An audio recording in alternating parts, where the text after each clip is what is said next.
देव भगवान, अल्लाह, खुदा, ईश आदि नाम एक ही शक्ति के हैं। वो कैसा है, कहां है, कैसे मिलता है, किसने देखा है?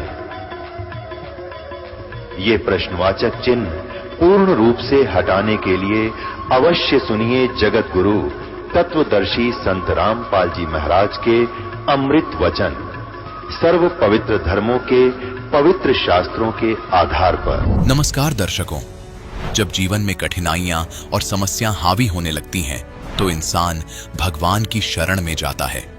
वह भक्ति में शांति और समाधान खोजता है। लेकिन जब भक्ति के बावजूद भी कष्ट कम नहीं होते, तो उसका जीवन निराशा से भर जाता है। कुछ ऐसा ही हुआ हिमाचल प्रदेश सोलन के निवासी राजेंद्र कुमार जी के साथ। राजेंद्र जी ने बचपन से ही पारंपरिक भक्ति साधना की, देवी देवताओं की पूजा की और यहां तक कि बलि भी चढ़ाई, लेकिन फिर भी ना इन्हें मानसिक शांति मिली और ना शारीरिक सुख, और इनकी परेशानियां बढ़ती ही जा रही थी। और ऊपर से बोन टीबी जैसी गंभीर बीमारी ने इन्हें जकड़ लिया था। तभी इनकी जिंदगी में एक नया मोड़ आया, जब इन्हें संत रामपाल जी महाराज द्वारा लिखित पुस्तक ज्ञान गंगा प्राप्त हुई। राजेंद्र जी का कहना है कि इस पुस्तक को पढ़ने के बाद मेरे जीवन में ऐसे अद्भुत परिवर्तन हुए कि मेरी परेशानियां दूर हो गईं और मेरा जीवन पूरी तरह से बदल गया। दर्शकों, आखिर ज्ञान गंगा में ऐसा क्या लिखा है जिसने राजेंद्र जी की जिंदगी को बदल दिया और उनकी गंभीर बीमारी को भी छूमंतर कर दिया? आइए सुनते हैं राजेंद्र जी की कहानी उन्हीं की जुबानी। सर नमस्कार। नमस्कार जी। सर क्या नाम है आपका? राजेंद्र कुमार रघुवंशी। राजेंद्र जी कहाँ से आए आप? मैं जी गांव पनाथरी उर्फ डिमकन से, जिला सोलन, तहसील कसौली से आया हूं जी। सर संत रामपाल जी महाराज जी से नाम दीक्षा लेने से पहले आप क्या भक्ति साधना करते थे? जितनी भी हिंदू धर्मों में जो भी भक्ति साधना है वो मैं सब करता था। और जैसे बलि देना और भी बहुत सारी, जैसे भी कोई मतलब किसी पशु की बलि देना और जो भी अन्य पूजा थी वो हम सब लोग करते थे, लेकिन उनसे मुझे कोई लाभ नहीं हुआ जी। सर हिंदू धर्म में प्रचलित सभी प्रकार की पूजाएं आप कर रहे थे और आपने जो भी साधनाएं की, सर इन सब साधनाओं को करने से आपको क्या लाभ मिले? जी मेरे को 10 साल से मेरे रीढ़ की हड्डी में प्रॉब्लम थी और जो कि दिन पर दिन बढ़ती गई। और जब मैंने टेस्ट करवाया तो मेरे को बोला कि तेरे को बॉन टीबी हो गया है। और जब बॉन टीबी को जब मैंने दवाई खानी चालू की तो मेरा लीवर भी कमज़ोर हो गया। और उससे मेरे को मतलब उन्होंने, जैसे मैं दवाई खा रहा था तो मेरे को मतलब दवाई खाते खाते मेरी बहुत ज़्यादा कंडीशन ख़राब हो गई और मेरा वेट भी कम होने लगा। और मैं मतलब इतना हो गया कि मैं बिस्तर पे ही मतलब सब कुछ मेरा उसी में मेरा सब कुछ होता था। और घर वाले भी बहुत परेशान हो गए और मेरे को सब लोगों ने छोड़ दिया और जो मेरी नौकरी थी वो भी छूट गई। और मैंने एक गाड़ी ले रखी थी, तो जब मेरी कंडीशन ज़्यादा ख़राब हो गई तो मेरी गाड़ी की किस्तें मैं नहीं दे पाया, तो कंपनी वाले उसको उठा के ले गए। और मैंने शादी कर रखी थी तो घर वाली ने देखा कि ये तो मर जाएगा, तो वो भी मेरे को छोड़ के चली गई। सर आपने बताया कि आपको बॉन टीबी हो गया था, तो सर आपकी ये जो बीमारी है वो आपने कहाँ कहाँ दिखाई? सर आपने किस किस डॉक्टर को दिखाया? जी मैंने शुरू में आकाश हॉस्पिटल में चेकअप करवाया, तो एमआरआई के दौरान मेरे को बॉन टीबी दिखाया, तो उसने बोला कि तेरे को 2 साल दवाई खाने पड़ेगी और 2 महीने के अंदर आपको फुल राम हो जाएगा, लेकिन दवाई एक दिन भी नहीं तोड़नी है। तो मैंने वैसे ही किया। तो जब मैं दवाई खा रहा था तो मुझे पीलिया हो गया। तो उन्होंने बोला कि कोई बात नहीं, पीलिया हो गया तो आप कुछ दिन के लिए दवाई रोक दो और आप पीलिया की दवाई चालू कर दो। तो मैंने पीलिया की दवाई खानी चालू कर दी, तो मेरा पीलिया तो ठीक हो गया, लेकिन मेरी रीढ़ की हड्डी में प्रॉब्लम थी वो बढ़ती गई और मेरे को कोई लाभ नहीं हुआ जी। और फिर उन्होंने कहा कि आप पीजीआई के लिए लिख दिया उन्होंने। फिर पीजीआई में गया तो उन्होंने बोला कि आपका लीवर कमज़ोर है और आपको उन्होंने डबल डोज दे दिया, आपको कम दवाई का डोज देंगे तो आप बिल्कुल सही हो जाएंगे। तो मैंने वैसे ही किया। तो बाद में पीजीआई वालों ने बोला कि तू कहीं ठीक नहीं हो सकता, अब अपने घर वालों को बोल दे कि मेरी सेवा पानी वहीं के है। और ये सुनकर जब मेरी घरवाले ने सुना तो उसने बोला कि मैं तो यहाँ से चलती हूँ, अभी तो ये तो मर जाएगा, इसके बाद मेरे को कौन देखेगा। मेरा लड़का भी है जी, छोटा सा, अभी 2 साल का हुआ है। तो वो लोग सब मेरे को छोड़ के चले गए और मतलब मुझे कहीं से कोई लाभ नहीं हुआ जी। सर इतनी छोटी सी उम्र में आपने बहुत बड़ा दुख झेला है, आपको बॉन टीबी हो गया, आपके परिवार वालों ने आपका साथ छोड़ दिया। सर आपको संत रामपाल जी महाराज जी के बारे में कैसे पता चला? जी, हमारे गांव से थोड़ी दूर में एक भगत है, उनके पास गाड़ी थी, तो मैं उनकी गाड़ी, जैसे मैं कभी हॉस्पिटल जाता था तो उनकी गाड़ी मतलब बुलवाया करता था। तो उनकी गाड़ी करते करते उन्होंने बात लगाई कि हमारे धरती पे एक ऐसे संत आए हुए हैं, संत रामपाल जी महाराज, तो उनके शरण में जाने से तेरे सारे दुख दूर हो जाएंगे। तो मैंने सोचा कि ये तो बकवास कर रहा है, क्योंकि जब मैंने इतनी देवी देवताओं की पूजा की, इतनी साधना की, तो वो मेरे को कुछ लाभ नहीं हुआ, तो एक संत मेरे को क्या लाभ दे सकता है जी। तो मैंने इस बात का कोई विश्वास नहीं किया, तो मैंने मैंने उनसे उनकी बात पे कोई गौर नहीं किया। तो उन्होंने मुझे एक किताब दे दी, तो किताब मैंने देखी, तो किताब में मेरे को कुछ समझ में नहीं आ रहा था, क्योंकि उसमें लिखा हुआ था कि ब्रह्मा विष्णु महेश नासमान है। तो मैंने सोचा कि ये तो एक ऐसे संत है, तो परमात्मा इनको लोग बताते हैं, और ये तो सभी देवताओं की निंदा करते हैं। तो मैंने सोचा कि मैं जो जो इन्होंने बोल रखा है मैं गीता से एक बार मिला लूं, तब मेरे को यकीन हो जाएगा। जो जो जो उन्होंने बताया शास्त्रों अनुकूल, तो मैंने देखा कि जो जो उन्होंने श्लोक बताया कि जो अर्थों का अनर्थ किया हुआ है, तो वो सब जैसे का तैसे पाया। तो मेरे को कुछ विश्वास बन गया। तो मैंने उन्होंने मेरे को बताया कि चैनल पे इसका सत्संग आता, तो आप सत्संग सुनिए। तो जब मैं सत्संग सुन रहा था, तो मेरे को कुछ समझ में नहीं आ रहा था, क्योंकि वो किताबें पढ़ पढ़ के बता रहे थे। तो मैंने बोला कि तो किताबों में पढ़ के बता रहे, अपनी तरफ से तो कुछ भी नहीं बता रहे। तो बाद में जब मैं 3-4 दिन सुनता रहा, तो मेरे को पता चला कि ये किताबों में पढ़ पढ़ के नहीं बता रहे, कि लेकिन हम बता रहे कि हमारी वेदों में क्या लिखा हुआ है, और हम क्या कर रहे हैं, और इससे हमें कैसे लाभ होगा, और कैसे करना है, और कैसे वेदों में बताया हुआ है। तो हम लोग को कुछ भी मतलब समझ में नहीं आया। तो फिर मैंने भक्ति जी को कॉल लगाया कि भक्त जी ऐसी सी बात है, मैंने नाम दान लेना है, तो मेरे को आप बताइए। तो उन्होंने बोला कि आपको नाम दान मिल जाएगा, आप नाम दान ले लो और आप बिल्कुल ठीक हो जाओगे। तो जब मैं भक्त जी के साथ नामदान केंद्र गया, गटकल कोनीखिल में, तो वहाँ पे जब मैं जा रहा था, तो मेरे को इतनी दिक्कत आ रही थी कि मेरे को उठा के ले गए। और जब मैं नामदान लिया, तो उसी टाइम मैं चल के आया, और उसके बाद दिन प्रतिदिन मैं ठीक होता चला गया। और जैसे जैसे भक्ति साधना बताई थी मैंने, वैसे वैसे करनी चालू कर दी, और मुझे दिन प्रतिदिन मैं बिल्कुल सही हो गया। सर आपने संत रामपाल जी महाराज जी से नाम दीक्षा कब ली? जी, मैंने संत रामपाल जी महाराज जी से 18/8/2018 को नामदान लिया। हर समय साथ में है, और हर वक्त हमारे साथ रहते हैं, और हमें हमें ऐसा नहीं लगता कि वो जेल में है, हमें तो ऐसा लगता है कि वो हमारे साथ में है। सर आप ये बात कैसे कह सकते हैं कि संत रामपाल जी महाराज आपके साथ हैं? सर आपको क्या लाभ मिले संत रामपाल जी महाराज जी से नाम दीक्षा प्राप्त करके? उनसे मेरे को ये लाभ मिला कि मुझे मेरी ज़िंदगी बिल्कुल ख़त्म हो गई थी, और जब मेरी ज़िंदगी ख़त्म हो गई थी, जब मुझे सब ने छोड़ दिया, तो परमात्मा ने मुझे अपनी शरण में लिया, और आज मैं आपके सामने खड़ा हूँ, अब बिल्कुल सही हूँ, और मुझे कोई दिक्कत नहीं है। आज मुझे कोई दिक्कत नहीं है, मुझे कोई टेंशन नहीं है, कोई कुछ नहीं है। मैं सर आपको जो बॉर्न टीबी की बीमारी थी, वो सर आपने कहाँ कहाँ दिखाया और इसका इलाज आपने कितने समय तक करवाया? जी, मैंने उसकी दवाई 10 साल खाई, और मुझे कोई लाभ नहीं हुआ। बाद में जब मेरे को सब लोग देखते थे कि ये तो जवान है और ये तो दवाई खाता, तो मैं छिप छिप के दवाई खाता था घर वालों से भी, और मैंने पानी के साथ भी दवाई नहीं खाता था। मैं ऐसे ही टैबलेट उठाई और मुंह में डाल लेता था, चुपके से खा लेता था। तो मुझे दिन प्रतिदिन मतलब मेरा कंडीशन इतनी ख़राब होती गई कि मैं मतलब बिल्कुल मैं नाजुक हो गया, और सब लोग बोलते थे कि तेरे को हो क्या गया है, देखें कि तू ठीक है और तुझे कोई बीमारी भी नहीं है, तो फिर ऐसा क्या हो गया है। तो मैं किसी को नहीं बताता था अपनी बीमारी के बारे में, क्योंकि मैं सोचता था कि मेरी बेइज्जती हो जाएगी, और लोग मेरे से निंदा करने लगेंगे, कि सोचेंगे कि ये तो बीमार है, इसके साथ क्या रहना है। और मैं नशे भी बहुत करता था, और मांस खाता था, और मैं खुद बकरे काट देता था जी। मेरे को लोग जैसे जब बलि देते थे, तो मुझे लोग बुलाते थे कि भाई हमारे घर में बकरा काटना है, तो हम बकरे के बदले जैसे बकरा काट दिया, तो हम लोग उसका सिर और टांगे ले लेते थे, वो काटने वाले की बनती है। और मैं खुद मुर्गे बकरी सब काट देता था जी। गांव में भी सब मेरे को बुलाते थे कि हमारा बकरा बीमार है या कुछ भी, तो मैं काट देता था। मुझे इस बात का कोई भय नहीं था कि मैं पाप कर रहा हूँ, मैं तो ये सोचता था कि मैं भला कर रहा हूँ। लेकिन लोग कहते हैं कि बकरा देने से वो स्वर्ग में जाता है, लेकिन ऐसा कुछ नहीं है। उनकी बलि देने से उनको हमारे को पाप लगता है, और हमें ये सब नहीं करना चाहिए। हमें पशु बलि और कोई भी बलि कुछ भी नहीं देना चाहिए हमें। सर जैसे कि आपने बताया कि पहले आप नशा भी करते थे, आप बकरे भी काटते थे, तो सर आप जो पहले जो गलत कार्य करते थे, क्या संत रामपाल जी महाराज जी से नाम दीक्षा लेने के बाद सब कुछ छोड़ दिया आपने? उसी दिन छोड़ दिए जी। मैंने मैंने ना कोई उसके बाद ना कोई दवाई खाई, और ना कभी मेरे मन में ये आता कि मैंने कभी ये काम किया होगा।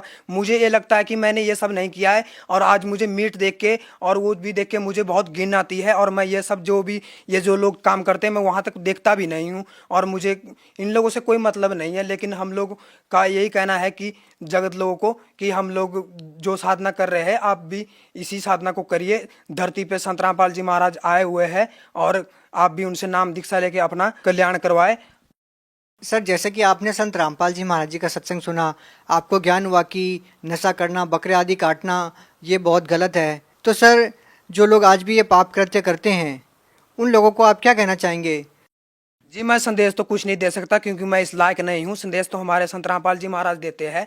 हम तो इनको यही कहना चाहते हैं कि आप ये सब मत कीजिए। जैसी जैसी आत्मा हमारी है वैसी पशु पक्षी की भी है, और उन्हें भी जीने का पूरा अधिकार है। तो हमें ये सब नहीं करना चाहिए, क्योंकि सब परमात्मा का जीव है। तो हम एक तरफ अपनी अपनी ज़िंदगी की दुआई मांगते हैं, और दूसरी तरफ उनकी किसी की उनके बच्चे की हत्या करते हैं, तो हमें कोई लाभ नहीं होगा वैसा करने से। तो हमें आन उपासना नहीं करनी चाहिए, हमें ये सब नहीं करना चाहिए। तो सर आपकी तरह जो पीड़ित लोग हैं वो भी चाहते हैं कि संत रामपाल जी महाराज जी से नाम दीक्षा लें, तो सर वो लोग नाम दीक्षा कैसे ले पाएंगे? किसी से किताब या किसी के भक्त के माध्यम से आप जुड़ सकते हैं, और संत रामपाल जी महाराज का सत्संग आता है तो आप वहाँ पे उसके नीचे एक पट्टी चलती है, उस पट्टी के नीचे नामदान केंद्रों के नंबर आते हैं, तो आप उन नंबरों पे कांटेक्ट करके अपने नज़दीक का नामदान केंद्र स्थल को उनसे पूछ सकते हैं, और नामदान ले सकते हैं, और अपना कल्याण करवा सकते हैं। जी धन्यवाद। सत साहिब जी। दर्शकों, अभी आपने सुने संत रामपाल जी महाराज से दीक्षा प्राप्त करके सुखी हुए भक्त के अनुभव। अब देखिए जगत गुरु तत्वदर्शी संत रामपाल जी महाराज के मंगल प्रवचन। गोद लिया मुख चूम कर हेम रूप झलकंते, जगर मगर काया करे दमक पदम अनंते। गोद लिया मुख चूम के बालक का, उस परमात्मा का गोदी में लेकर सीने से लगावे, मुख चूमे और शुक्र मनावे। हेम रूप झलकंते, हेम माने बर्फ कैसी सफेद सफेद शरीर था मालिक का। जैसे कोई कपड़ा खरीदने जाते थे ना सफेद, तो उसको कहते थे दुकानदार को, भाई सफेद देना, स्नो व्हाइट हो, स्नो व्हाइट यानी बर्फ के साथ सफेद। यहाँ परमात्मा के विषय में गरीबदास साहब कहते हैं हिम रूप झलकंत, उनका शरीर रूप बर्फ जितना सफेद था, स्नो व्हाइट था। और जगर मगर काया करे जानु दम के पदम अनंत, ऐसे शरीर से नूर निकल रहा था परमात्मा के, झलमल झलमल हो रही थी। उस समय फिर अपना सेट कर लिया। काशी उमटी गुल भया वहां मोमन का घर घेरे, कोई कह ब्रह्मा विष्णु है, कोई कह इंद्र कुबेर। नीरू कहने लगे अपनी पत्नी से कि तू इसने यहीं रख दे, हम साथ नहीं ले जाएंगे। पहले हम हिंदू थे, हमें मुसलमान बना दिया। हिंदुओं से परिचय रहा नहीं, लिंक रहा नहीं, मुसलमानों से इतना संबंध हमारा है नहीं, हमारा कोई नहीं इस नगरी में। लोग पूछेंगे, जनता पूछेगी कहाँ से लाए, हम कहेंगे कमल के फूल से, और वो हमें प्रताड़ित करेंगे, कहेंगे तुम झूठ बोलते हो, कमल के फूल पर कभी बालक रुक सकता है? और वहां कहाँ से आ गया इतने गहरे पानी में, माँ कैसे छोड़ा इसको, झूठ बोलते हो, ये है। और हमें देश निकाला दे देंगे, बच्चा भी छीन लेंगे। नीमा तो इसको रख दे। नीमा बोली मैं नहीं रख सकती, इस बच्चे ने ना जाने के जादू कर दिया मेरे पे, मैं मर जाऊंगी, प्राण त्याग सकती हूं पर इसको नहीं छोड़ूंगी। अब नीरू ने सोचा कि यह कति अंधी होगी, आगा पीछा नहीं देखती, और इसको मैंने घना प्यार दे दिया, क्योंकि संतान ना होने से मैं इसकी सब बातें मानता रहा, ये अनाड़ी बन गई और ये आने वाले संकट से परिचित नहीं है।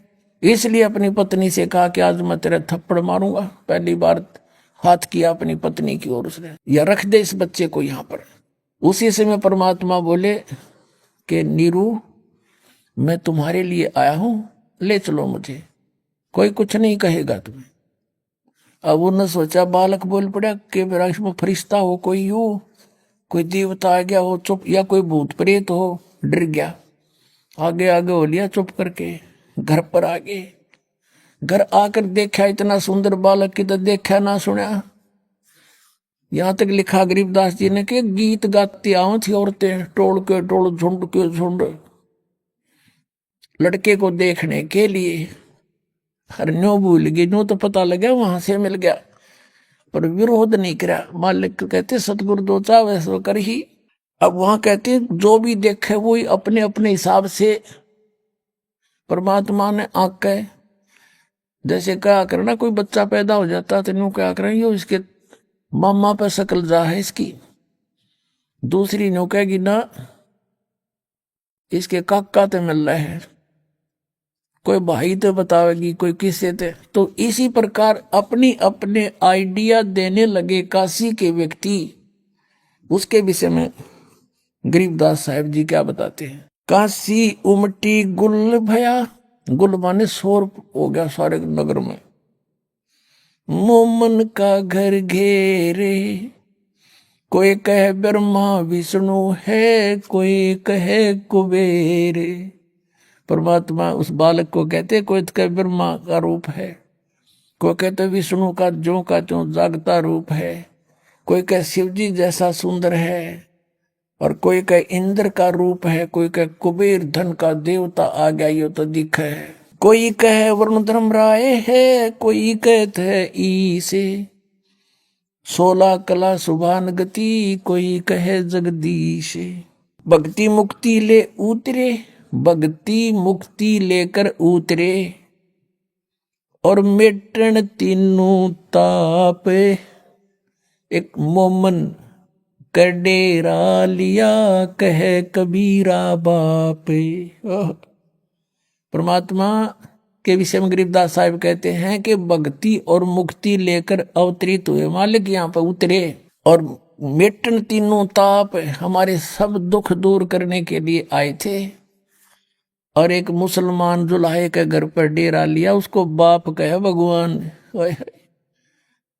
अपने आत्माओं कलेजा मुंह को आता है दास का, जब परमात्मा की ये सतीथि सामने घूमती है।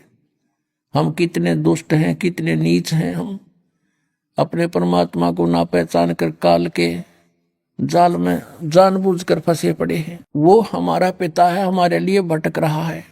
यू काल कभी भी ना आता, मैंने संभाल कोई मरो चाहे जियो, किसी का आंख फूटो चाहे किसी की बेटी मरो चाहे बेटा मरो, क्योंकि ये हमारा नहीं है।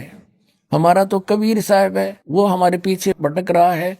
इस काल ने हमारी बुद्धि भ्रष्ट करा दी अज्ञान से, कि कबीर तो भगवान हो ही नहीं सकता।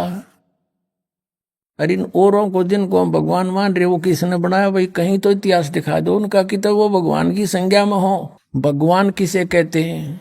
श्रीमद् भगवद गीता अध्याय नंबर 15 के श्लोक नंबर 1 से 4 में बताया, उल्टा लटका हुआ संसार रूपी वृक्ष है, इसके ऊपर को जड़ है, वो तो मूल मालिक समझो, तीनों गुण रूपी शाखा है। 16 और 17 श्लोक में 15वें अध्याय में 3 पुरुष बताए, सर पुरुष और अक्षर पुरुष। सर पुरुष और अक्षर पुरुष ये दोनों नासवान, इनके अंतर्गत इतने प्राणी वो भी नासवान, जीवात्मा किसी की नहीं मरती, वो तो अंडरस्टूड है। 17वें श्लोक में कहा कि उत्तम पुरुष है तो अन्य परमात्मा इति उदाहरते। उत्तम पुरुष श्रेष्ठ परमात्मा तो अन्य ही है।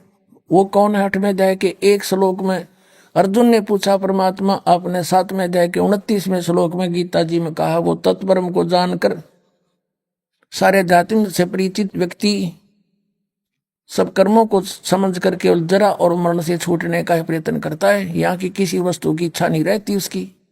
तो किम तत्परम, वो तत्परम क्या है? 8वें अध्याय के प्रथम मंत्र का उत्तर उसने 3रे श्लोक में दिया 8वें अध्याय के, कि वो परम अक्षर ब्रह्म है, वो गीता ज्ञानदाता से अन्य है। परम माने श्रेष्ठ, सबसे श्रेष्ठ। 15वें अध्याय के 17वें श्लोक में उसी परम अक्षर ब्रह्म के विषय में कहा है कि उत्तम पुरुष है। उत्तम पुरुष श्रेष्ठ परमात्मा तो अन्य है, किससे? सर पुरुष और अक्षर पुरुष से, 16वें श्लोक में जो वर्णित है। और वही परमात्मा कहता है, परमात्मा जो श्रेष्ठ भगवान, जो किसी को दुख नहीं दे केवल सुख दे, उसको भगवान कहते हैं, स्वामी कहते हैं। नु तो कसाई भी स्वामी है अपने बकरियां का, पर वो सुखदायी नहीं है। तो इस प्रकार ये काल हमारा स्वामी बना हुआ है और हमें बकरे समझ रहा है। ये हम इसको स्वामी मान रहे हैं, प्रभु मान रहे हैं अपना। हमारा स्वामी तो सतलोक में है और वो यहाँ हमारे लिए भटक रहा है, आता है। वो परमात्मा है, वो दुख नहीं देता किसी को। अब यहाँ के भगवानों को आप देख ले, कपिल ऋषि ये यहाँ के 24 अवतारों में से एक है, कपिल भगवान। और सगड़ राजा के 60,000 पुत्र थे। वो अपना पृथ्वी पर किसी ने बता दिया वो यज्ञ करें थे, किसी ने बता दिया कि एक तालाब बनवा दे, एक बगीची बनवा दे, एक कुआं बनवा दे, तो उसको एक अश्वमेध यज्ञ जितना पुण्य होता है। तो उनका ऐसी शरण उठी, 60,000 थे, लागे सारी पृथ्वी में खड़े खोदन। पृथ्वी गई विष्णु भगवान के पास और उससे कहा कि भगवान मैं तो जिलावतन कर दी, और किसने कर दी कि 60,000 सगड़ के पुत्र हैं, सारी खोद गिरी उन्नतम है। तो विष्णु भगवान बोला जाओ मैं करता हूँ व्यवस्था इसकी। वो वापस आ गई। एक देवी है, प्रत्येक ग्रह के, प्रत्येक पृथ्वी की, सब समुद्र के अलग अलग इन्होंने देवता डिस्ट्रीब्यूट कर रखे। तो पृथ्वी देवी वहां गई। उधर से एक विष्णु ने क्या किया कि इंद्र को कहा कि तेरी गद्दी खतरे में है और 60,000 सगड़ के पुत्र हैं, वो ऐसे ऐसे यज्ञ कर रहे हैं। अब तू देख ले, जब उनकी यज्ञ पूरी होगी तो तेरी गद्दी छीन कर उनको देनी पड़ेगी। अब वो क्या करते थे, उन्होंने घोड़ा रखा हुआ था।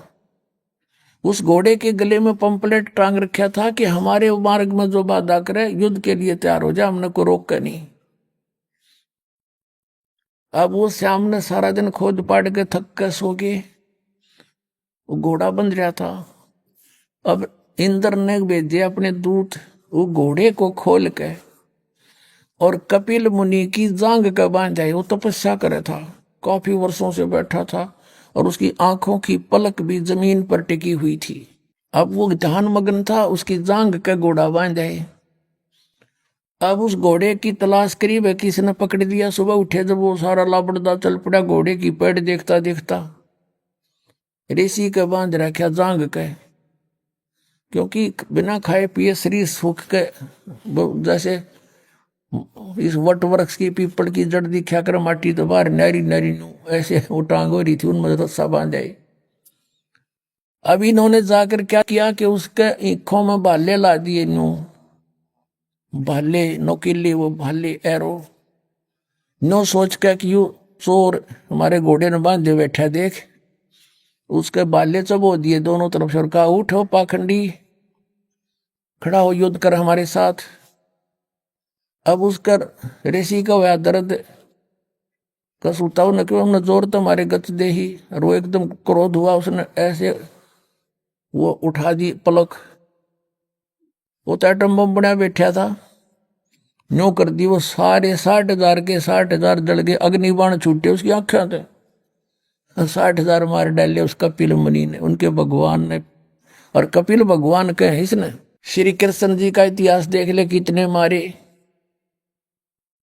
श्री राम का इतिहास देख ले, और इस परमात्मा का इतिहास देख लो, जब कीड़ी बीमारी होता है कितना जुल्म ढाई परमात्मा के, कभी किसी को बद्दुआ नहीं दी मालिक ने। अब इसको पता किस न मारूं, सब मेरे ही तो हैं, अपने के मारे जा कर किसी पे। अब आपने ऋग्वेद में पढ़ा, वो सहनशील है, वो कबीर देव सहनशील है। परमात्मा वही है सहनशील, देख लो इतिहास किसी के आज तक। तो वो परमात्मा इति उदारता है, वो परमात्मा भगवान कहता है। ये हमारे परमात्मा है, हमारे भगवान है, हमारे लिए भटक रहे हैं। ये सुख सुख देते हैं, दुख नहीं देते। सतलोक में जब चले जाएंगे वहां दुख नाम की वस्तु नहीं है। अब 25 दिन के हो गए परमात्मा, ना दूध पीवे ना अन्न खावे, दूध न पीवे न अन्न भाखे, नहीं पालने झूलन थे, अदर अमान ध्यान में वो कमल कला फूलन थे। अब क्या बता रहे हैं कि ना दूध पीवे ना अन्न खावे, और शरीर ऐसे प्रोग्रेसिव था, ऐसे बढ़ रहा था जैसे कमल बढ़ा करे। कमल के फूल, कमल का पौधा किसी जल में तो होता ही हो, वहां कितना पानी चढ़ जा, एकदम पानी चाहे फ्लड टाइप भी आ जा, वो साथ के साथ ऊपर चढ़ता चला जाता है, इतना नीचे से इतना प्रोग्रेस कर जाता है।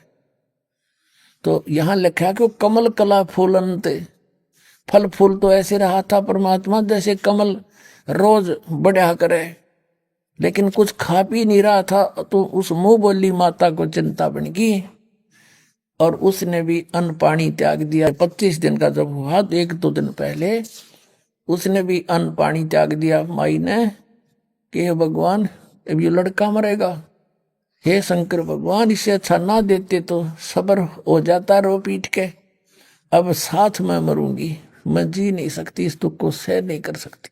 अब परमात्मा ने सोचा है बुढ़िया मरेगी, शिव जी को प्रेरणा करी, कहते करे करावे साइया मन में लहर उठा, और दादू सिरदर जीव के आप बगल हो जा।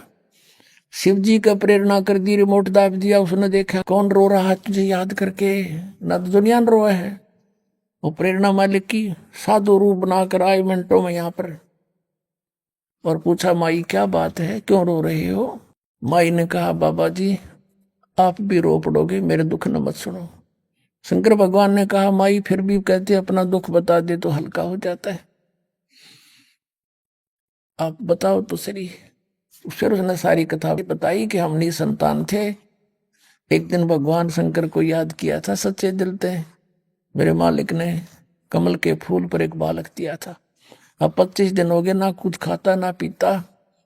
अब यही प्रार्थना करी थी मालिक से, कर रही हूं कि या तो मुझे ये देना नहीं था भगवान, अब ले क्यों रहे हो। यदि ये मर गया तो साथ ये प्राण साथ जाएंगे आज मेरे, मैं नो रो रही हूं। तब शंकर भगवान ने कहा साधु वेश में के दिखा माई तेरे बेटे को। वह लाई उठा के और सोचा महात्मा के चरणों में डाल दें, कुछ ये दुआ दे दें, आशीर्वाद दे दे, यो रोटी कुछ खा ले मेरा पुत्र।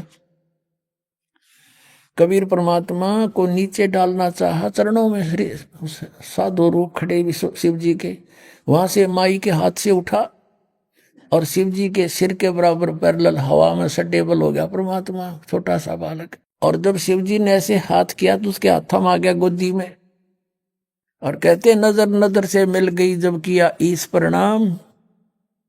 और शंकर भगवान की दोनों की आपस में जब नजर में नजर मिली, जब कहा कि माई यू बालक मरण का कोनी, इसकी तो रेखा बता रही है तो बहुत लंबी आयु है इसकी। अब वह माई ने बोली बाबा जी यीशु की सांत्वना का मेरे असर ना हो, अब मेरा तो मैं तो जब मानो जब ये दूध के मैं पी खा लेगा। तब परमात्मा ने कहा शिव जी एक कुंवारी गाय मंगा ले, उसके कमर पे हाथ रख देना, वह दूध देवेगी। उसी समय ऐसा ही किया गया, नीरू को बुलाया, नीरू भाग कर लाया, एक कुंवारी गाय लाया जिसने कभी टच भी ना की हो सांड ने उसको, कुंवारी तो आम आदमी समझता है गाय। वो बछिया लेकर आए, शंकर भगवान ने थपकी मारी, वह दूध देने लागी, अपने आप स्वतंत्र चल पड़ा। एक कोरा बर्तन लाए थे मंगाया था कुमार से, वो नीचे रख दिया धो के, वो भर गया, जब आप बंद हो गया और कहा माई अब ले। जब परमात्मा ने गट गट दूध पिया, जब उसका सब्र हुआ, बोलो सतगुरुदेव की जय।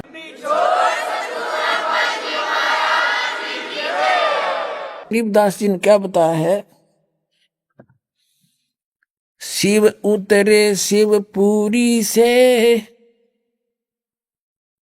अवगत बदन विनोदे,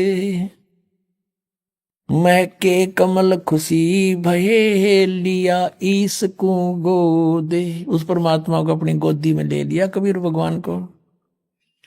नजर नजर से मिल गई, किया ईस परिणामे, धन मोमिन धन पूर्णा, धन ये काशी गांव में। शिव भगवान कहते धन है तुम्हारी किस्मत, धन है इस काशी की जो ऐसा महापुरुष यहाँ पर प्रकट हुआ है। अब नो शिव जी ने बेरा ये है कौन, लेकिन वो नक्षत्र देखा करें, वो नक्षत्र शब्द 21 परमात्मा के उसी हिसाब से बता दिया कि तो धनबाग इस काशी नगर के जो महापुरुष यहाँ प्रकट हो गया। 7 बार चर्चा करी बोले बालक बेने, परमात्मा ने कहा शिव को कर मस्तक धरा ला मोमन एक धेनु माने गाय कि जाओ एक गाय ले आओ। अन ब्यावर को दूहत है दूध दिया तत्काल, और पीवे बालक ब्रह्म गति ता शिव भय दयाल। अब ये तो गरीबदास जी ने क्लियर किया है कि वो कौन था, संत रूप में शिव जी थे, और यही प्रमाण था कबीर सागर में। लेकिन कबीर पंथियों ने, ये काल के दूत आगे बीच में, इन्होंने इसमें कुछ परिवर्तन कर दिया जो उनके समझ बाहर होगी बात, उसको अपने हिसाब से काट पीट के लिख दिया। लेकिन फिर भी सच्चाई बच गई, थोड़ी सी झलक बची हुई है सच्चाई की। अब उसकी पूर्ति के लिए परमात्मा ने, कबीर परमेश्वर ने कहा है कि गरीबदास के द्वारा मेरी महिमा की वाणी प्रकट होगी, और उसकी पूर्ति के लिए परमात्मा ने गरीबदास जी में वो पूरा ज्ञान फीड कर दिया जो गरीबदास जी ने क्लियर किया। अब दिखाते हैं आपको एक झलक। अब कबीर सागर में दिखाते हैं उस परमात्मा की 600 वर्ष पहले की हुई लीलाएं, और आज वेद बताएंगे वही है भगवान। देखिएगा, ये है कबीर सागर, खेमरा श्री कृष्ण दास मुंबई से प्रकाशित।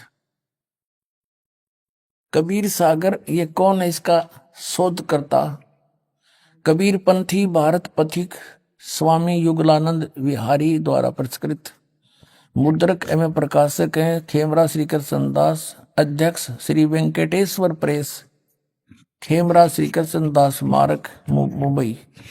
अब इसमें देखना, इन्होंने बतेरा खराब कर दिया, फिर भी सच्चाई रहेगी। ज्ञान सागर और पृष्ठ 72 पे, जब बच्चा मिल गया उसको, सुन जुल्हा बन भयो आनंदा, जिमी चकोर पायो निश्चंदा, ले सुध चले हर्ष मन कीना, तासो पुन असबोल ही दीना। सुत काशी को ले चले लोग देखण तय आवे, गरीबदास जी ने जो बोला है वही परमात्मा की लीला में लिखा है कि लोग देखण आवे। जब घर पे पहुंच गया, अन्न पानी बखै नहीं जुल्ला शोक जनावे, कुछ भी नहीं खाया पिया और दुखी हो गया। फिर गए रामानंद, इन्होंने कहा कि रामानंद जी के पास गया, फिर वो नीरू, तब जुल्हा मन कीन तिवाना, रामानंद सो कही उत्पाना, मैं सुत पायो बड़ा गुणवंता, कारण कौन बखे नहीं संता, रामानंद ध्यान तब धारा, जुल्ला सो तब असत वचन उचारा, पूर्व जन्म तू ब्राह्मण जाति, हर सेवा किन्हीं भली भांति, तुम कछु तुम सेवा हर की चूका, ताते भयो जुल्ह का रूपा, प्रीति प्रभु गए तोरी दीनी, ताते उद्धान में सुत तो दीना। अब ये दुल्हा कहता है नीरू के हे प्रभु, मैंने जैसा किया उसा पा गया, अब मैं आपके पास आया हूं, कुछ उपाय बताओ। कहो सो कहिए उपाय गोसाई, बालक अक्षुदावंत कुछ खाई, रामानंद अस युक्ति विचारा, तुम सुत कोई ज्ञानी अवतारा। अब जिसी बुद्धि थी रामानंद की, कहे तेरा पुत्र जो है कोई बड़ा विद्वान पुरुष है, और बछिया जाही बैल नहीं लागा, और सोले ठाड करते ही आगा।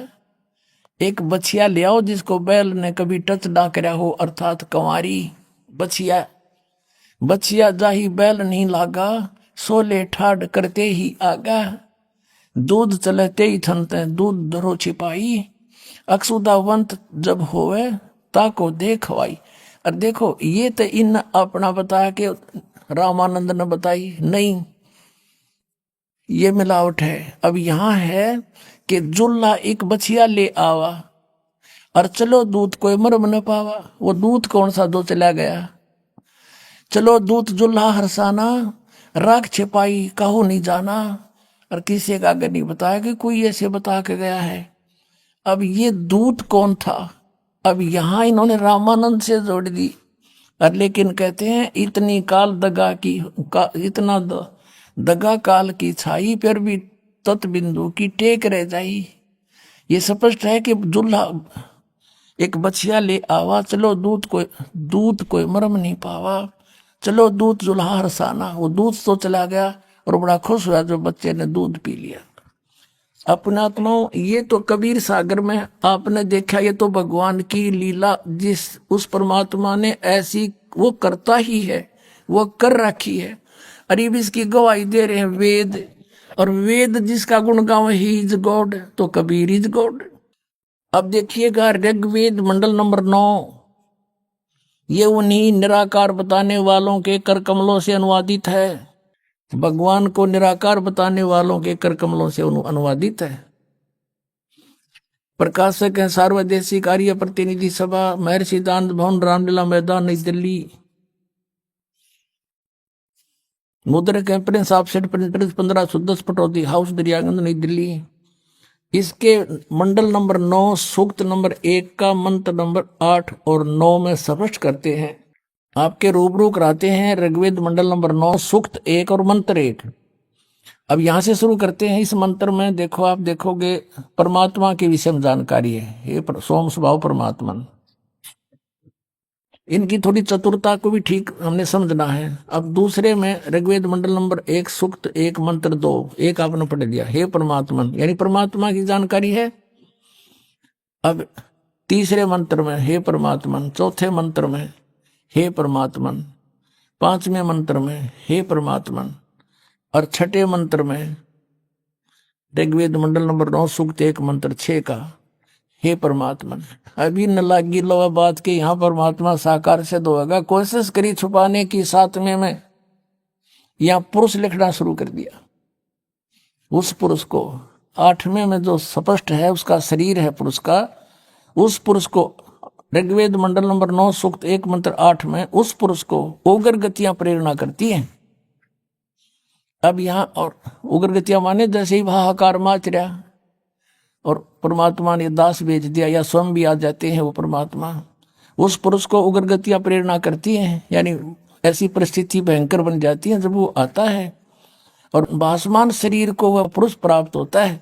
अब पुरुष माने क्या होता है? परमात्मा। इन्होंने यहाँ इसलिए अड़ा दिया, इन्होंने यहाँ इसलिए उलझा दिया कि यहाँ शरीर लिखा है, भगवान लिखना छोड़ दिया, पुरुष लिख दिया। तो उन्होंने पहले डंडोरा पीटे रखा था, भगवान निराकार निराकार सत्यार प्रकाश में भी निराकार। तो आम आदमी ने सोचा भगवान तो निराकार है, यहाँ कोई पुरुष के बारे में बात होगी। अब आगे देखियो, अब ये देखिए यजुर्वेद महर्षि दानंद ने पुरुष का अर्थ क्या किया है। ये है यजुर्वेद महर्षि दानंद सरस्वती कृत।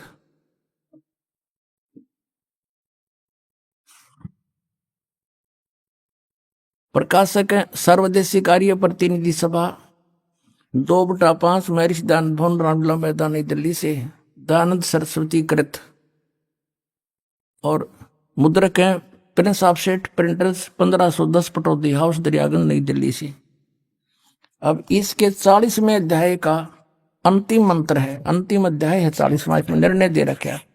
वेद ज्ञान भी वही ब्रह्म दे रहा है, गीता ज्ञान भी ब्रह्म ही दे रहा है। अब यह है 44वां अध्याय, 40वां अध्याय यजुर्वेद का, और यह 17वां मंत्र है। इसमें लिखा है कि हे मनुष्यो, ये काल ब्रह्म बोल रहा है वेद को, हे मनुष्यो जिस ज्योत स्वरूप रक्षक मुझ से, ये ज्योत स्वरूपी काल है, निरंजन है, अविनाशी यथार्थ कारण के आच्छादित मुख के तुल्य अंग का प्रकाश किया जाता है, जो वह प्राण व सूर्य मंडल में पुरुष माने पूर्ण परमात्मा है। वह तो परोक्ष रूप है, वो तो गुप्त है, पुरुष माने पूर्ण परमात्मा। हो गया सिद्ध। अब हम फिर आते हैं इस ऋग्वेद में, देखिएगा वही ऋग्वेद मंडल नंबर 9 जो अभी आपको दिखाया था, ये यहां से प्रकाशित है और ये इसके मुद्रक हैं। ऋग्वेद मंडल नंबर 9 सूक्त नंबर एक, और मंत्र नंबर हम 8 पा गए। यहाँ इन्होंने पुरुष लिखना शुरू कर दिया बात को उलझाने के लिए। तो उस पुरुष को, उस पूर्ण परमात्मा को, पुरुष माने हो गया पूर्ण परमात्मा, उग्र गतियां प्रेरणा करती हैं भासमान शरीर को, वह पुरुष व परमात्मा पूर्ण ब्रह्म प्राप्त होता है। और जिसमें 3 प्रकार के दूसरों को वारण करने वाला मधुमेह शरीर मिलता है। अब देखो, अब यहां पर आते हैं ऋग्वेद मंडल नंबर 9 सूक्त 1 मंत्र 9 में उस, अब देखो 100 माने परमेश्वर होता है, 100 जगह लिख रखा है ना 100 माने परमात्मा। ये देखो 100 जगह 100 माने परमात्मा, लेकिन यहां ना लिखा, पुरुष लिख दिया। यह लिखना था उस पूर्ण परमात्मा को जो शिशु रूप में धारण करके शिशु रूप में आता है।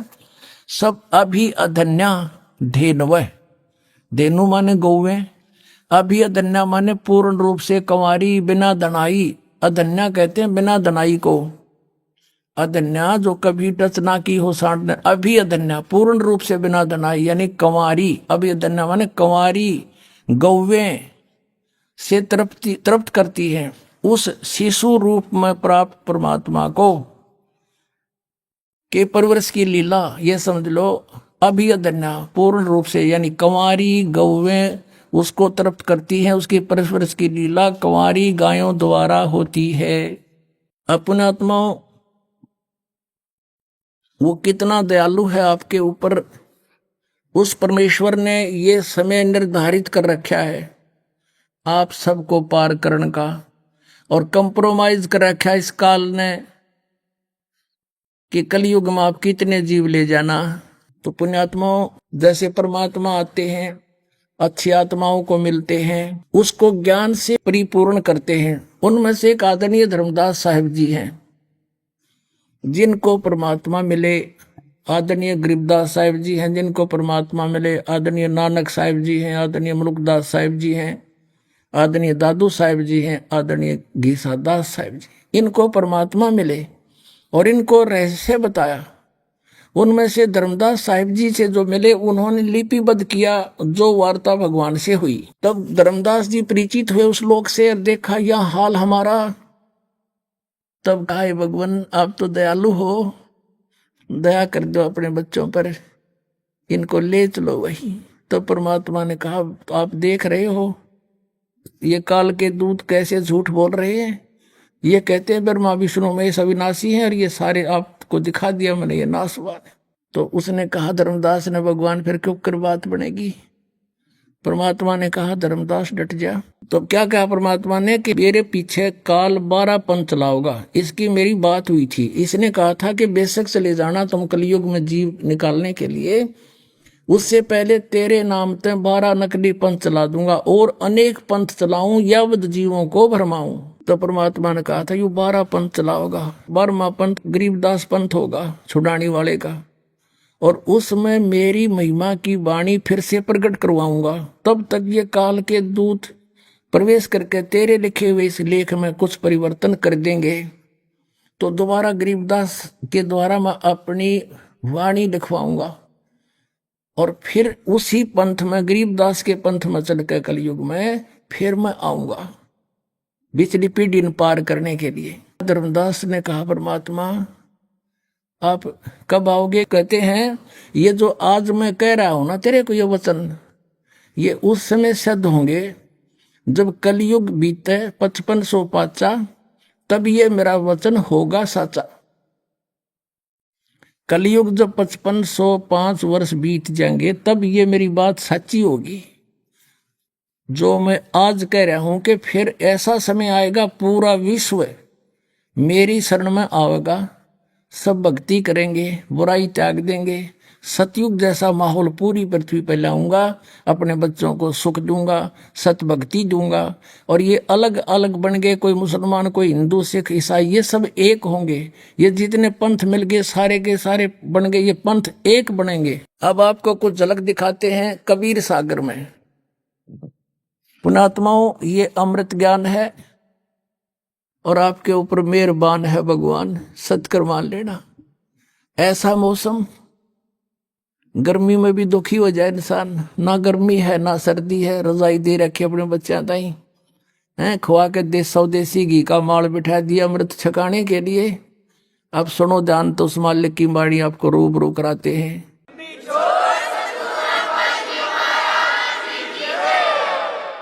पहले तो हम दिखाते हैं वर्तमान में एक इस शिवजाल जी के द्वारा चलाए हुए राधा स्वामी पंथ से अलग बना हुआ एक पंथ जय गुरुदेव मथुरा में। वो एक पुण्यकर्मी प्राणी है, तुलसीदास साहेब उनका नाम है, जो वर्तमान में मुखिया है, प्रवर्तक है, गद्दी पर बैठा है जय गुरुदेव पंथ मथुरा में। वो सन 1954 से पहले से सत्संग करता हुआ आ रहा है। ये पुण्यकर्मी प्राणी थे, पूर्व जन्म में कभी परमात्मा के साथ रहे थे इस युग में, और ये भक्ति खूब दृढ़ हुई, पार हुए नहीं, फिर काल के मिल फंस गए। अब इनको नचा रहा है, दुरुपयोग कर रहा है, और अपने परमात्मा के बच्चों को मिसगाइड करने के लिए इनका प्रयोग कर रहा है। सन 1971 में इसने एक भविष्यवाणी करी। किसने? जय गुरुदेव पंथ के मुखिया श्री तुलसीदास साहिब ने, जो वर्तमान में गद्दी पर बैठा है। अभी आपको पढ़कर सुनावांगे उसी के द्वारा। 28 अगस्त 1971 में इसने एक स्टेटमेंट दी सत्संग में कि एक महापुरुष का जन्म एक छोटे से गांव में हो चुका है और वो पूरे विश्व में शांति लावेगा। उसका आदर मानव समाज में सभी मानव करेंगे। इतना बड़ा समर्थन मिलेगा जो आज तक किसी को नहीं मिला। फिर किसी ने पूछा कुछ दिन के बाद कि वो कौन है, कहाँ है, हमें बता दीजिए। तो इसने 7 सितंबर 1971 को फिर स्टेटमेंट दी कि वो अवतार जिसकी लोग प्रतीक्षा कर रहे हैं वो आज 20 वर्ष का हो चुका है। दास का जन्म 8 सितंबर 1951 को हुआ। 7 सितंबर 1971 को ये दास पूरा 20 वर्ष का था।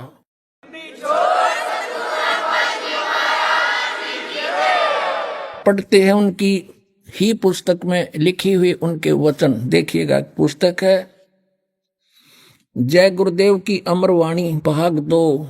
जय गुरुदेव की अमरवाणी भाग 2। अब ये देखो, एक मंदिर का लटकटवा दिया, क्या काम होगा इसके मेरे पास है। यह देखिए, पुण्यात्मा थे उस समय, इनकी दिव्य दृष्टि काम करे थी। अब ये कहाँ से छपी है ये देखते हैं। ये है ये महात्मा जी परम संत तुलसीदास जी, और इनका हाथ में भी कोई रोग लगा हुआ है, पैरों में भी गड़बड़ बता रहे हैं। अब प्रकाशक हैं दिव्या शर्मा, 88 साकेत कॉलोनी, मथुरा, उत्तर प्रदेश। ये यहाँ से छपी है। और ये कितनी अच्छी आत्मा थे ये तुलसीदास जी। इन्होंने ये इस राधा स्वामी पंथ में ये पहला व्यक्ति देखा हमने जो अपने पीछे दास लिखता है। नहीं तो आज तक किसी ने दास नहीं लिखा। परम संत तुलसीदास जी महाराज। और इसके चेले कहे हैं विश्व को शांति अभी नहीं से मिलेगी। इन्हें 100 साल हो गए सत्संग करते, नहीं तो मिली नहीं, दुनिया आग लग गई संसार में। अब इन्हीं के द्वारा लिखी ये पुस्तक की पृष्ठ नंबर 59 पर आते हैं।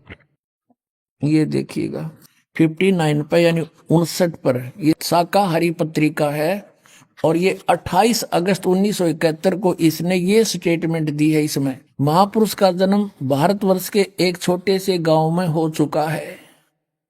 कब? ये 28 अगस्त 1971 को ये कह रहा है, वो उसका जन्म हो लिया, वो जन्म हो चुका है। महापुरुष का जन्म भारतवर्ष के एक छोटे से गांव में हो चुका है, और वह व्यक्ति मानव इतिहास का सबसे महत्वपूर्ण व्यक्ति बनेगा। उसे जनता का इतना बड़ा समर्थन प्राप्त होगा कि आज तक किसी को नहीं मिला है। वह महापुरुष नए सिरे से विधान को बनाएगा, और वह विश्व के संपूर्ण देशों पर लागू होगा। उसका एक झंडा होगा, उसकी एक भाषा होगी।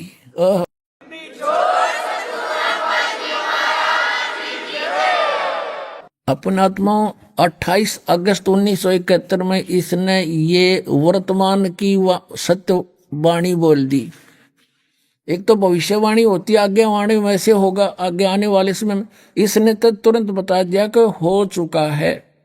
और ये जो कहता हुआ था ना कि जय गुरुदेव सतयुग आओगा, जय गुरुदेव सतयुग आओगा, को 50 साल से तो हम 40 साल से तो हम देख रहे हैं इसके द्वारा पे लिखा हुआ, आज तक तो ये सतयुग आ नहीं लिया, दूनी आग लग रही समाज में।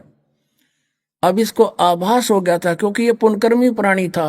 1971 में इसकी दृष्टि काम करे थी पिछले जन्मों के संस्कार से, और आगे इसकी भक्ति ठीक है नहीं, शास्त्र अनुकूल नहीं है, और जिस कारण से इसके पूर्व जन्म के पुण्य समाप्त हो गए। 1971 में इसकी सही दृष्टि काम करे थी, इसने सच्ची बता दी, हर ईव इसका पल्ला कख नहीं। शिवदयाल जी यही 5 नाम जाप करे था, राधा स्वामी पंथ का प्रवर्तक, अरिनी साधनाओं से वो भूत बना अपनी शिष्या बुक्की में बोल रही बड़े पाछ है, तो वही दशा इनकी होगी जब नहीं संभले तो। सत्कर बताता हूँ पुण्यात्मा, मुझे कोई शौक नहीं किसी के बारे में कहना, लेकिन ये भाड़ में जा रहे हैं इसलिए दास को दुख हो रहा है, काल के फंसे हुए हैं भगवान की अच्छी आत्मा। अब 1971 में 7 सितंबर को इसने फिर किसी ने पूछा तो इसने के स्टेटमेंट थी, देखना इसी पुस्तक में, ये वही जय गुरुदेव के अमरवाणी भाग 2, और इसके ये वही प्रकाशक है दिव्या शर्मा, और ये कहां से मुद्रक है, अर्जेंट प्रिंटर्स, पुराना बस स्टैंड मथुरा से। अब इसके पृष्ठ नंबर हम 50 पर आते हैं, ये 50 पृष्ठ है। इस 50 पृष्ठ पे इसने 7 सितंबर 1971 को स्टेटमेंट दी जो शाकाहारी पत्रिका में छपी। 7 सितंबर 1971 को इसने क्या कहा, वह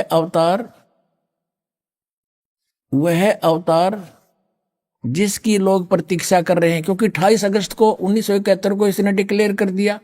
फिर लोग पूछने लगे तो ये कहने लगा जिसकी लोग प्रतीक्षा कर रहे हैं वह अवतार, जिसकी लोग प्रतीक्षा कर रहे हैं वह 20 वर्ष का हो चुका है। 7 सितंबर 1971 को दास का जन्म है 8 सितंबर 1951 को।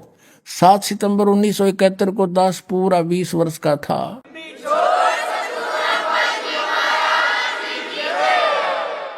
और 8 सितंबर को दास 21वें वर्ष में प्रवेश कर चुका था। अब ये बता रहा है कि वह अवतार जिसकी लोग प्रतीक्षा कर रहे हैं 20 वर्ष का हो चुका है 7 सितंबर 1971 को।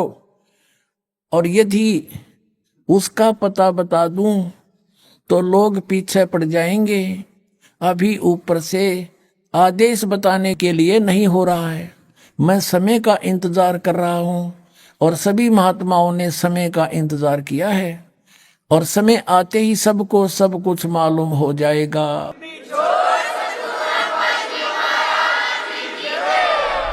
अभी आपने सुने संत रामपाल जी महाराज के मंगल प्रवचन। आइए अब सुनते हैं संत रामपाल जी महाराज से नाम दीक्षा लेकर सतभक्ति करके अद्भुत लाभ प्राप्त करने वाले अनुयायी के विचार। दर्शकों, आज हर कोई व्यक्ति जीवन में मानसिक शांति और आर्थिक स्थिरता की तलाश कर रहा है। कितने ही लोग कठिन साधनाएं करते हैं, व्रत रखते हैं, पूजा अर्चना करते हैं, फिर भी उनके जीवन की समस्याएं ज्यों की त्यों बनी रहती हैं। लेकिन ऐसा क्यों? ऐसा ही एक सवाल हरियाणा के निवासी रंजीत सिंह जी के मन में था। रंजीत सिंह जी ने सभी पारंपरिक साधनाएं की, ना तो इन्हें शांति मिली और न ही आर्थिक उन्नति। लेकिन फिर ऐसा क्या हुआ जिसने इनके जीवन को पूरी तरह बदल दिया?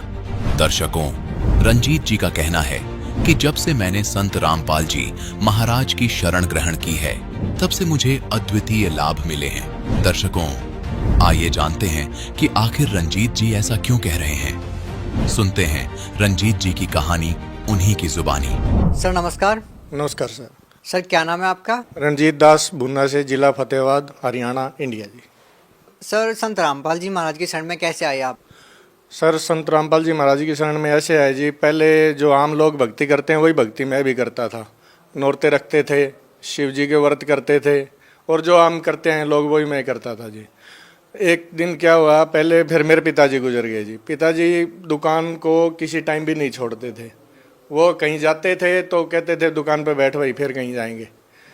तो एक बार क्या हुआ जी, कहीं इमरजेंसी होगी, जाना मेरा भी ज़रूरी है और पिताजी का भी जाना ज़रूरी, तो वहाँ मैं नहीं जा पाया।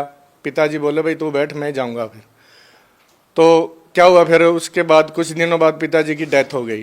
डेथ होने के बाद फिर मन के उनकी डेथ के बाद बस ऐसा हिल गया अंदर से मैं, भाई ये 1 मिनट भी दुकान नहीं छोड़ते थे और आज सब कुछ ही छोड़ के चले गए हैं ये। तो भगत जी बस परमात्मा की तरफ ध्यान हो गया एकदम। तो इनकी जो है व्यास वालों की आरती की पुस्तक रखी थी, उसी से सुबह शाम आरती करता था मैं। तो करते करते फिर एक दिन मम्मी बोली, इन्हों के तेरे पिताजी का एक बार कबीर साहब की कोई पुस्तक दे के गए हैं, वो पढ़ लिया करना तुम। तो वो गले के नीचे दाब रखी थी दुकान में, तो मैंने निकाली, वो पढ़ने लगा जी। पढ़ा तो वो ज्ञान गंगा पुस्तक थी, वो निकाली पुस्तक, जैसे ही निकाली सृष्टि रचना सामने आ गई। सृष्टि रचना के अंदर जो प्रथम पेज दिए हुए थे ना, उनमें पढ़े, जब उन्होंने बताया कि ब्रह्मा विष्णु महेश तो पूर्ण परमात्मा है ही नहीं और हम ही नहीं की पूजा करते आ रहे हैं। उस दिन से फिर माइंड हिल गया जी। फिर गुरु जी का सत्संग देखने लगे संत रामपाल जी महाराज का, और 6 महीने लगातार सत्संग देखा जी। मैंने भी देखा, मिसी जी को भी दिखाया। ये 12 साल से राधा स्वामी से जुड़ी हुई थी, व्यास से।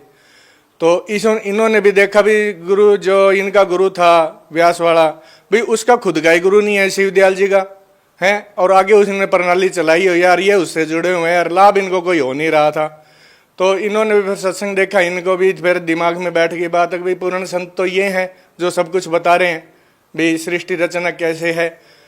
तो फिर हमने आश्रम में जाके संत रामपाल जी महाराज जी से फिर हमने जी प्रथम मंत्र मिला हमें, हमने फिर वो नाम लिया जी।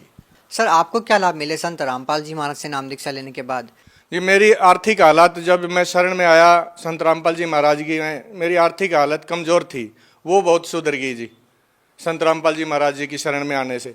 और दूसरा जी मेरे को शारीरिक कष्ट था जी। एक लड़की है जी मेरी, उसका एडमिशन करवाना था जी एलन चंडीगढ़ के अंदर कोचिंग के लिए जी। तो घर में इतना पैसा था नहीं जी करवाने के लिए जी, किसी से लेने थे, वो आऊँ कर रहा था, दे नहीं रहा था जी। उसने जी कुछ 1 महीना पहले ही, लड़की के एडमिशन से 1 महीना पहले ही 2 लाख रुपए मेरे घर में भेज दिए जी, हालांकि 1.5 लाख रुपया लगना था। ये आर्थिक लाभ हुआ। और दूसरा एक और इससे पहले कि मेरे पास काम करने के लिए बिल्कुल ही कोई सिस्टम ही नहीं था, बिल्कुल ही मैं बेरोजगार हो गया था। फिर मैंने संत रामपाल जी महाराज जी से नाम ले रखा था और उनसे मैंने पुकार के, परमात्मा भाई ऐसा तो सिस्टम करो जो मेरी भी गृहस्थी चले। तो जी मेडिकल हॉल है, मैंने किसी के सिर में बनाया हुआ था, तो उसने पहले वो ले लिया था मेरे से मेडिकल हॉल, और उसमें से मेरी जो 1 सवा लाख रुपए पूंजी निकली थी उसने वो दे दी थी मेरे को, वो लग गई थी जी मेरी। फिर उसको कुछ दिनों बाद उसने वो मेडिकल हॉल उससे संभला नहीं, मेरे नाम पे चल रहा था वो बोला फिर भाई तू ले ले, मेरे से नहीं चल रहा ये। तो उसमें जो है जी 1.5 लाख रुपया मेरे पास थे, जो वो देने के बाद 2 लाख रुपए के करीब, 1,90,000 रुपए मेरे को और देने बनते थे जी। मेरे पास देने के लिए 1 पैसा भी नहीं था। तो कुछ ही दिनों के अंदर वो पेमेंट भी मेरी उतर गई जी, और 6 महीने के अंदर अंदर मेरे को पता भी नहीं लगा जी कैसे उतर गई, इतना लाभ दिया परमात्मा ने जी। सर जैसा कि आपने बताया कि संत रामपाल जी महाराज ने आपको बहुत सारे लाभ दिए, तो सर आप हरियाणा की जनता को, हरियाणा के लोगों को आप अपनी भाषा में आप क्या संदेश देना चाहेंगे?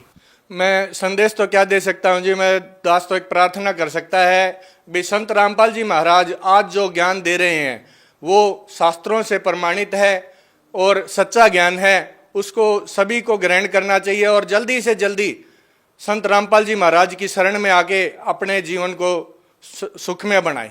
सर नाम दीक्षा कैसे प्राप्त की जा सकती है? जी हर जिले के अंदर, हर स्टेट के जिले के अंदर नामदान सेंटर खोले हुए हैं। सर हरियाणा में नामदान स्थल कहाँ कहाँ पर है? हरियाणा के अंदर जी सिरसा, जुपा सिवानी, जींद, रोहतक, कुरुक्षेत्र, करनाल, इन जिलों के अंदर जो नामदान सेंटर खुले हुए हैं जी। सर बहुत बहुत धन्यवाद। सत साहेब जी धन्यवाद।